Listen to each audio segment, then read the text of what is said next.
Telugu trading మాస్టర్‌కి మరొకసారి స్వాగతం. ఈ వీడియోలో మనం Nifty and bank Nifty post market analysis చూసి రేపటికి మనం ఏ విధంగా ప్రిపేర్ అవ్వాలో ఆహ్, తెలుసుకునే ప్రయత్నం చేద్దాం. అయితే ముందుగా మనం ఇప్పుడు నిఫ్టీ డైలీస్ చార్ట్‌లో ఉన్నాం. ఇది నిఫ్టీ డైలీస్ చార్ట్ కదా! సో, నిఫ్టీ ఇవాళ కొద్దిగా మనకు యావరేజ్ క్యాండిల్‌ని బుల్లిష్ క్యాండిల్‌ని ఇవ్వడం జరిగింది. అండ్ దానికంటే ముందున్న క్యాండిల్‌తో పోల్చుకుంటే మనకు హైయర్ హై, హైయర్ లో అండ్ హైయర్ క్లోజ్ అయితే చూసాము. అండ్ ఆల్సో ఈ ఇది జరిగే ప్రాసెస్‌లో మనకి ఇంతకుముందు ఇక్కడ ఈ గ్యాప్ ఏదైతే ఉందో ఈ 2 క్యాండిల్స్ మధ్య ఇదండి. ఈ గ్యాప్‌ని కూడా ఆల్మోస్ట్ దాటి ఎడ్జ్ వరకు వచ్చిందని చెప్పుకోవచ్చు. అండ్ అది మాత్రమే కాదు, ఆల్ టైమ్ హై అయిన మనకు ఈ క్యాండిల్ 25,078 పాయింట్స్ దగ్గర మనకు నిఫ్టీ ఆల్ టైమ్ హై ఉంది గదా! సో, ఇవాళ మనకు ఇవాళ హై చూసుకుంటే 25,010 పాయింట్స్ దగ్గర ఉంది. So, almost less than 100 points దూరంలో మనము all time high resistance level కి దగ్గరగా ఉన్నాం. సో, ఆ లెవెల్ మనం ఇంతకుముందు గతంలో చూసినప్పుడు అక్కడి నుంచి మనకు గట్టి పుల్ బ్యాక్ అయితే వచ్చింది. చాలా గ్యాప్స్ అయితే కూడా క్రియేట్ అయ్యాయి. ఇదండి ఇదొక గ్యాప్ క్రియేట్ అయింది. ఇదొక గ్యాప్ క్రియేట్ అయింది.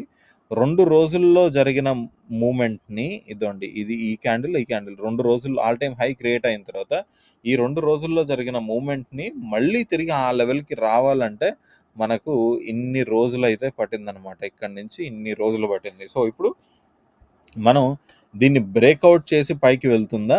లేదా ఇక్కడ రెసిస్టెన్స్ గనక స్ట్రాంగ్‌గా ఉంటే, సప్లై ఎక్కువగా గనక ఉంటే, ఇక్కడ మనకు రెడ్ క్యాండిల్ ఫార్మ్ అయ్యి ఏదైనా బేరిష్ సైన్ వచ్చేస్తే, అక్కడి నుంచి ఇది డబుల్ టాప్ కూడా ఫార్మ్ అయ్యి ఇదండి డబుల్ టాప్ కూడా ఫార్మ్ అయ్యి కిందకి రావడానికి కూడా ఛాన్స్ ఉంది. అయితే ఈ రెండిట్లో ఏది జరుగుతుందో బ్రేక్ అయ్యి పైకెళ్తుందో, బ్రేక్ అయ్యి అక్కడ డబుల్ టాప్ లాంటి ఫార్మేషన్ చూసాక సప్లై ఎక్కువ ఉండడం వల్ల బేరిష్ సైన్ ఏదన్నా చూస్తే అక్కడి నుంచి కిందకొస్తుందా అన్నది మాత్రం మనం ఒక్కసారి వెయిట్ చేసి రేపు చూడాల్సిన పరిస్థితి అయితే మనకి ఇక్కడ కనబడుతుంది. అయితే ఒక చిన్న ఛాన్స్ ఉంది. మనం దాన్ని ఏ విధంగా కనుక్కోవచ్చు? ప్రస్తుతానికి స్ట్రెంగ్త్ ఏ సైడ్ ఉంది? స్ట్రెంగ్త్ ఆబ్వియస్‌గా దాన్ని మనం అంటే ఏ మూమెంట్‌లో అన్నా అది పెరుగుతుంది, తగ్గుతుంది కదా! సో, కానీ ప్రస్తుతానికి ఒక ఇండికేటర్ యాడ్ చేసాం. ఆర్ఎస్ఐ మనం దీంట్లో మూవింగ్ యావరేజ్ తీసేసాము. తీసేసి ఇప్పుడు ఆర్ఎస్ఐ ద్వారా ఇప్పుడు ఉన్న పరిస్థితుల్లో ఎక్కువ మనకు దేనికి ఛాన్స్ ఉంది. సో, ఇది ఖచ్చితంగా జరుగుతుందని కాదు. బట్ ఛాన్సెస్ అనమాట. చూడండి ఇక్కడ ఇంతకుముందు స్వింగ్ హై ఈ రీజియన్‌లో ఉంది గదా! అంటే ఇదండి ఎగ్జాక్ట్ ఆ పాయింట్‌కి సంబంధించిన రీజియన్ ఇది. అండ్ ఇప్పుడు ఆల్మోస్ట్ అదే ప్లేస్‌కి వచ్చిన తర్వాత మనకు ఇదండి ఇక్కడ ఆర్ఎస్ఐ ఉందన్నమాట కదా! అయితే ఇప్పుడు ఈ 2 పాయింట్స్ ఆల్మోస్ట్ ఈక్వల్‌గా ఉన్నాయి గదా! కానీ ఇక్కడ ఆర్ఎస్ఐలో మాత్రం ఈ లెవెల్ సేమ్ మనకు స్ట్రెంత్ ఉంటే అట్‌లీస్ట్ ఈ లెవెల్‌లోనే ఉండాలి. లేదంటే స్లైట్‌గా తక్కువనే ఉండాలి. కానీ ఇప్పుడు మనకు ఈ ఈ లెవెల్‌లో ఉందన్నమాట కింద ఆర్ఎస్ఐ ఈ 2 స్వింగ్ హైస్ మధ్య ఓకేనా? సో, ఇది పైనున్న లెవెల్, ఇది కిందున్న లెవెల్. పైన ఇంకా ఎగ్జాక్ట్ ఆ పొజిషన్‌కి రాలేదనుకోండి. బట్ స్టిల్ ఇంచుమించు 2 టువర్డ్స్ డౌన్ సైడే ఉన్నాయి. కానీ ఒకవేళ ఇదే స్వింగ్ హై గనక మనకి ఇక్కడ క్రియేట్ అయ్యి, అప్పటికి గనక మనకి ఈ డైవర్జెన్స్ ఇలాగే గనక ఉంటే అప్పుడు ఇబ్బందికరంగా తీసుకోవాల్సిన పరిస్థితి అయితే ఉంటుంది. సో, ప్రస్తుతానికైతే ఇది టూ ఎర్లీ జడ్జ్ చేయడానికి ఈ మూవ్‌మెంట్‌ని జస్ట్ మీకు ఒక ఐడియా కోసం చూసామంతే. సో, ఇది మనకు నిఫ్టీలో పరిస్థితి అనమాట. రెసిస్టెన్స్ దగ్గరగా ఉన్నాం కాబట్టి అగ్రెసివ్‌గా కాల్ సైడ్ వెళ్ళొద్దు. ఆహ్, జాగ్రత్తగా ఇక్కడ ఏ సైడ్ ఉండబోతుందో మనకు తెలీదు కాబట్టి చాలా ఒళ్ళు దగ్గర పెట్టుకొని ట్రేడ్ చేయడానికి ట్రై చేద్దాం మనం రేపటికి. ఈవెన్ దో మనకి ఇవాళ గ్రీన్ క్యాండిల్ కనిపించినా కూడా. అయితే ఒక్కసారి మనం 5 మినిట్స్ చార్ట్‌లో నిఫ్టీని ఇవాళ చూద్దాం. ఇదండి 5 మినిట్స్ చార్ట్‌లో నిఫ్టీ ఏమైంది ఇవాళ ఓపెనింగ్ తర్వాత ఒక చిన్న డౌన్ సైడ్ ఇది చూసిన తర్వాత ఇది ఇక్కడ సైడ్‌వేస్ మొమెంటమ్ ఎళ్ళింది. కానీ ఒక ఫస్ట్ హై క్రియేట్ అయ్యి ఒక స్ట్రాంగ్ పుల్ బ్యాక్ వచ్చిన తర్వాత మళ్ళీ రెండోసారి దీన్ని దాటలేదు. ఇక్కడే సైడ్‌వేస్‌కి ఎళ్ళిపోయిందని చెప్పుకోవచ్చనమాట. సో, మనకు ఇప్పుడు దీని తర్వాత ఈ ఈ ఇలాంటి ఒక నారో రేంజ్ మనము టువర్డ్స్ అంటే ఫస్ట్ 1 అవర్‌లో తప్ప మిగతా డే అంతా మనకు ఆల్మోస్ట్ సైడ్‌వేస్ యాక్షనే ఉండింది ఇక్కడ నిఫ్టీలో. సో, మనకు ఒక బ్రేకౌట్ కానీ లేదంటే ఒక పీక్ రియాక్షన్ అనేది మనం చాలా దగ్గరలో చూడడానికి ఉన్నట్లయితే చార్ట్స్ చెప్తున్నాయి. ఎందుకంటే ఇన్ని రోజులు కన్సాలిడేషన్ అయినాయి గదా మార్కెట్స్. సో, దాని తర్వాత మనం టువర్డ్స్ ఇప్పుడు వేరే డైరెక్షన్‌లో ట్రేడ్ దొరకడానికి ఛాన్స్ అయితే ఉంది. సో, ఇది మనకు నిఫ్టీ పరిస్థితి. ఇప్పుడు మనం ఒక్కసారి బ్యాంక్ నిఫ్టీ చార్ట్ చూసే ప్రయత్నం చేద్దాం. బ్యాంక్ నిఫ్టీ ఫస్ట్ 5 మినిట్స్‌లో ఉన్నాం కాబట్టి 5 మినిట్స్ చూసేద్దాం. తర్వాత మనం డైలీ చార్ట్స్‌కెళ్దాం.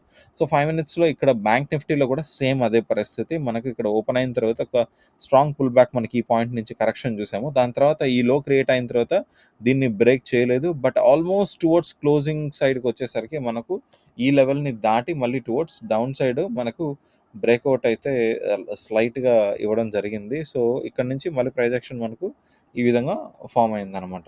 అయితే ఇది 5 మినిట్స్ చార్ట్ మాత్రమే. డైలీస్ చార్ట్‌లో ఒక్కసారి మనం ఎలా ఉందో తెలుసుకునే ప్రయత్నం చేద్దాం. ఇదండి బ్యాంక్ నిఫ్టీ డైలీస్ చార్ట్ ఇక్కడ. సో, ఆహ్, మనకు నిఫ్టీ మాత్రం ఆల్ టైమ్ హైస్ దగ్గరకొచ్చేసింది. ఈ బ్యాంక్ నిఫ్టీలో ఆల్ టైమ్ హై ఇక్కడుంది. ఓకేనా? చూడండి ఎంత దూరంలో ఉందో. సో, నిఫ్టీ ఒక్కటే అగ్రెసివ్‌గా ఉంటే సరిపోదు. మిగతా ఇండెక్సెస్ అన్నీ గూడా కొద్దిగా దానికి తగ్గట్టే ఉంటే వెళ్ళడానికి ఛాన్స్ ఉంది. అండ్ మోర్ ఓవర్ ఇక్కడ యావరేజ్ క్యాండిల్ మనం నిఫ్టీలో చూసాం గదా! ఒక్కసారి త్వరగా చూపిస్తాను. ఇదండి నిఫ్టీలో ఇది మనకు ఇవాళ క్యాండిల్, యావరేజ్ క్యాండిల్. ఓకేనా? యావరేజ్ బులిష్ బార్ ఇది. కానీ ఇక్కడ బ్యాంక్ నిఫ్టీలో చూసుకుంటే మాత్రం బ్యాంక్ నిఫ్టీలో మనకు ఒక్క నిమిషం బ్యాంక్ నిఫ్టీ స్టార్ట్ ఇద్దామండి. బ్యాంక్ నిఫ్టీలో చూసుకుంటే మాత్రం మనకొక రిజెక్షన్ బార్ అన్నది ఇక్కడ క్లియర్‌గా కనబడుతుంది. రిజెక్షన్ అంటే బాడీ ఇక్కడ టువర్డ్స్ ఇక్కడుంటే రిజెక్షన్ దానికంటే చాలా ఎక్కువగా మనకు కనబడుతుంది. ఆహ్, even though green candle close అయినా గూడా బేరిష్ మూవ్‌మెంట్ ఈ మొత్తం క్యాండిల్ రేంజ్‌లో బేరిష్ సైనే మనకు ఎక్కువుందనమాట రిజెక్షన్. అది కూడా అప్ సైడ్ ఉంది కాబట్టి. అండ్ మోర్ ఓవర్ ఓవరాల్‌గా టెక్నికల్ పిక్చర్‌లో చూసుకున్నా కూడా ఈ గ్యాప్‌ని ఇంకా అఫీషియల్‌గా క్రాస్ చేయలేదు. ఈ 2 క్యాండిల్స్ మధ్య క్రియేట్ అయిన గ్యాప్‌ని ఇంకా అఫీషియల్‌గా దీన్ని దాటి క్లోజ్ కూడా అవ్వలేదనమాట. సో, మనం నిఫ్టీలో ఆహ్, పరిస్థితిని చూసాం. సో, బ్యాంక్ నిఫ్టీలో ఇక్కడ ఇంకా ఈ జోన్‌లోనే ఉంది. సో, దీని నుంచి బయటికి రానిద్దాం. బయటకొచ్చే ప్రయత్నం అయితే ఈరోజు చేసింది గానీ, క్లోజ్ చూడలేకపోయింది దాని తర్వాత. సో, క్లోజ్ అవ్వనిద్దాం. అండ్ నిఫ్టీ ఉన్నంత అగ్రెసివ్‌గా అయితే బ్యాంక్ నిఫ్టీ మనకి ఇక్కడ కనబడట్లేదు. బ్యాంక్ నిఫ్టీలో కొద్దిగా మనకు సప్లై ఎక్కువగానే కనబడుతుంది. సప్లై యొక్క ప్రెషర్. సో, రేపు చాలా క్రూషియల్‌గా ఉండబోతుంది బ్యాంక్ నిఫ్టీ అండ్ నిఫ్టీలో.